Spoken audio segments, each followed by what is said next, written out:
നമ്മുടെ കുഞ്ഞിപ്പള്ളിക്ക് എടച്ചേരിയിൽ ഭാഗത്തേക്ക് പോകുന്ന റോഡിന് ഇപ്പൊ സംഭവിച്ചത്. ഈ വണ്ടീന്റെ ആൾ ഇതാ ഈ ചോപ്പ് ഷർട്ടാണ്. ഇയാള് ഇവിടെ ജുമാക്ക് വേണ്ടിയിട്ട് ഇവിടെ സൈഡിൽ പാർക്ക് ചെയ്തിട്ട് ജുമാസ്കരിക്കാൻ വേണ്ടി വന്നതായിരുന്നു. ജുമാസ്കാരം കഴിഞ്ഞ് വണ്ടിയിൽ കയറി സ്റ്റാർട്ട് ചെയ്യുമ്പോൾ ഒന്ന് ജസ്റ്റ് ഒന്ന് മൂവ് ചെയ്തിട്ടേ ഉള്ളൂ. അപ്പോഴേക്ക് ഈ കടങ്ങ് പൊളിഞ്ഞ് താഴേക്ക് വണ്ടി മറിഞ്ഞിരിക്കുകയാണ്. കുഞ്ഞിപ്പള്ളിക്ക് ഇതാ നമ്മളെ പള്ളിന്റെ നേരെ മുന്നിൽ ആൾക്കാരെല്ലാം ഇടുണ്ട്. ഞാനും ഇവിടെ തന്നെ ഉണ്ടായിരുന്നു.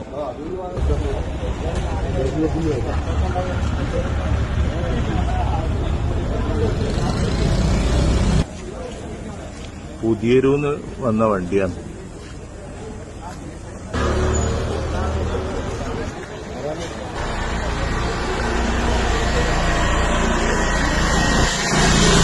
ആ